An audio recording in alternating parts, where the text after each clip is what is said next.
بسم اللہ الرحمن الرحیم۔ آپ کا بھائی سلو بھائی آپ کی خدمت میں حاضر ہے۔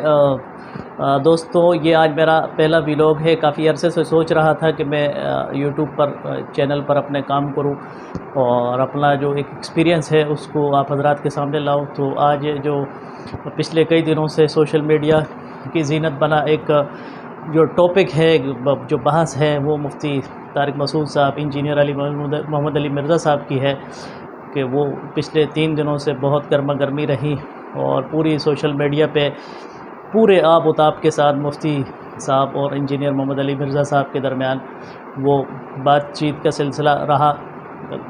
تو آپ حضرات اس سے واقف ہوں گے۔ تو آج اسی سلسلے میں حاضر ہوا ہوں کہ کئی لوگوں کو جس بات کا انتظار تھا اور لوگ چاہ رہے تھے کہ وہ ہمارے سامنے آئے، تو وہ گھڑی اب آن پہنچی ہے۔ آج انجینئر محمد علی مرزا صاحب کے جو شاگرد ہیں ان کا بتانا ہے کہ انجینئر صاحب کی طرف سے جواب آ چکا ہے جس کا لوگ انتظار کر رہے تھے۔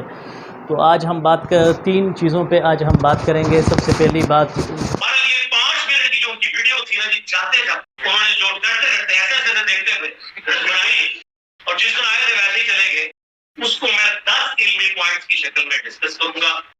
لیکن مجھے افسوس ہے، واللہ میری کبھی خواہش نہیں تھی، اتنا سافٹ شکار میرے ہاتھ سے نکل گیا۔ آج کے اس ویلاگ میں 3 چیزوں پہ بات کروں گا۔ سب سے پہلی بات تو یہ ہے کہ انجینئر صاحب کے پاس ایک بہت بڑا موقع تھا کہ وہ اس سے فائدہ اٹھاتے اور ان کی جو فین فالوئنگ تھی وہ بڑھ جاتی، لیکن خدا جانے انجینئر صاحب کے ساتھ کیا ہوا کہ وہ اس موقع کو ہاتھ سے ضائع کر بیٹھے اور اس موقع کو غنیمت جانتے ہوئے اس سے فائدہ اٹھا سکتے تھے۔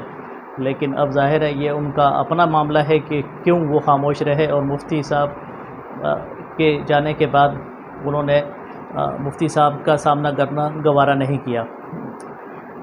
اب آتے ہیں انجینئر صاحب کے جواب کی طرف جس کا انتظار تھا ہمیں۔ انجینئر صاحب کے جو اب تک ان کی شاگردوں کی طرف سے چھوٹی چھوٹی ویڈیوز جو آج کے ان کے درس میں اپلوڈ کی گئی ہیں، جس کو اب تک جواب کہا جا رہا ہے اور ٹریل کہا جا رہا ہے، اس پر تھوڑی سی بات کر لیتے ہیں۔ تو اس میں انجینئر صاحب نے 3-4 باتیں شروع میں کی ہیں۔ ظاہر اب تک تو پوری ویڈیو آئی نہیں ہے۔ انہوں نے کہا ہے کہ میں 10 نکاتی علمی باتیں اس پہ بیان کروں گا، جو 10 علمی نکات ہوں گے اور مفتی صاحب کو بھرپور اور جواب دوں گا۔ تو ان میں سے جو اب تک ویڈیوز آئی ہیں، یہاں میں وہ ویڈیوز آپ کو نہیں دکھا سکتا، ان کا لنک میں ڈسکرپشن میں ڈال دوں گا، آپ وہاں دیکھ لیجئے گا۔ تو انہوں نے 3 باتیں اس میں سرسری طور پہ کہی ہیں، وہی روایتی باتیں کہ مفتی صاحب جھوٹ بول رہے ہیں اور مفتی صاحب صحیح باتیں نہیں کر رہے، اور مفتی صاحب اتنے آدمیوں کو لے کے آئے، مفتی صاحب نے اپنے ساتھ ایک مجمع پورا لایا اور مفتی صاحب کو تو میں نے اکیلے چیلنج کیا تھا۔ تو اس میں سے ایک بات انہوں نے کہی، وہ یہ ہے کہ مفتی صاحب نے جھوٹ بولا کہ 22 گھنٹوں کا کراچی سے جہلم کا سفر نہیں ہے۔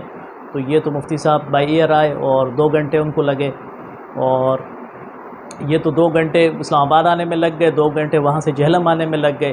تو یہ پہلا مفتی صاحب کا جھوٹ، یہ انہوں نے جواب دیا تھا۔ اور دوسرا انہوں نے کہا کہ مفتی صاحب کو میں نے کہا تھا کہ وہ بہت ساری کتابیں اپنے ساتھ لے کے آئیں اور پورا ہمارا مناظرہ ہوگا، ہم بیٹھیں گے، تو مفتی صاحب اپنے ساتھ کچھ لے کے نہیں آئے، یہ دوسری بات۔ اور اس طرح کی اور باتیں انہوں نے کہی ہیں کہ مفتی صاحب کو میں نے کہا تھا کہ اکیلے آئیے گا، مفتی صاحب اپنے ساتھ سیکورٹی کو لے آئے، اپنے ساتھ 6-7 آدمیوں کو لے آئے، اور وہاں مولانا صاحب کو انہوں نے متعین کر دیا کہ وہ انجینئر صاحب سے بات کریں اور ان سے وقت لیں، اور انجینئر صاحب کو کوئی آدمی پھر مفتی صاحب کے نمائندے سے رابطہ کرے، دونوں مل کے پھر طے کریں اور اس کے مطابق آگے بات چلے۔ تو یہ انجینئر صاحب کی طرف سے اب تک جواب آیا ہے۔ میں سمجھتا ہوں یہ ایسے ہی جذباتی قسم کا جواب ہے، یہ تو کوئی جواب ہوا نہیں۔ انجینئر صاحب کی پر شدید اس وقت تنقید ہو رہی ہے، شدید رد عمل سامنے آ رہا ہے، خود ان کے شاگردوں کی طرف سے اس وقت شدید قسم کا رد عمل سامنے آ رہا ہے، جن کو اپنا اسٹوڈنٹ کہتے ہیں۔ یہی جو 2-3 کلپس اپلوڈ ہوئے ہیں، ان کے کمنٹس اگر آپ پڑھیں اور ان میں دیکھیں تو ایک اکثریت نے شدید تنقید کی ہے انجینئر صاحب پہ۔ اب سوال یہ کیا ہے کہ جناب یہ بتائیے کہ آپ اس وقت تھے کہاں، کس کونے میں آپ چھپ گئے تھے اور کس سوراخ میں، کس بل میں آپ گھسے ہوئے تھے، آپ سامنے آئے کیوں نہیں؟ اب چونکہ بند کمرے میں بیٹھ کے تو بہت ساری باتیں کی جا سکتی ہے، بہت سارے لوگوں پہ تنقید کی جا سکتی ہے، ہر قسم کے الزامات لگائے جا سکتے ہیں. تو مفتی صاحب آئے، آپ کو چیلنج کیا، آپ آتے، باہر نکلتے، بات چیت کرتے، کسی قسم کا جواب دیتے، لیکن اس سوال کا جواب دیجئے کہ آپ آئے کیوں نہیں. لیکن ظاہر ہے انجینئر صاحب کے پاس اس کا کوئی جواب نہیں کہ انجینئر صاحب اس کا جواب دیں. اب میں یہ آپ کو بتانا چاہ رہا ہوں کہ انجینئر صاحب کا اب مقصد صرف یہی ہے کہ سوشل میڈیا فالوئنگ، یعنی پہلے جس طرح ان کا ایک ماضی میں کردار رہا ہے اور وہ اپنے آپ کو مشہور کرتے ہوئے آ رہے ہیں، تو ان کا وہ یہ چاہتے ہیں کہ اب یہ سلسلہ اسی طرح بند کمرے میں رہے اور میں ویڈیوز بنا کے سوشل میڈیا پہ ڈالتا رہوں یوٹیوب پہ، اور مفتی صاحب کی طرف سے ان کا جواب آتا رہے. تو مفتی صاحب کی وجہ سے اور دیگر جو مکتب فکر ہیں ان کے علماء کی طرف سے پاکستان میں جتنے بھی مکتب فکر اس وقت ہیں ان کے علماء پر میں تنقید کرتا رہوں، ان کے ساتھ ساتھ تصاویر لگاتا رہوں، اور ان کے ذریعے ان کی تصاویر کے ذریعے جو میرے فالوورز ہیں، میرے سبسکرائبر ہیں، وہ بڑھتے رہیں اور مجھے شہرت ملتی رہے. چاہے کہ میں کسی کے سامنے بیٹھ کے بات کروں اور یہ جو مسئلہ ہے اتنا بڑا مسئلہ نہیں ہے، اس کو میں حل کروں، تو وہ اس طرف آنا نہیں چاہتے. آج کے ان کے جواب سے یہی اندازہ اب لگایا جا سکتا ہے.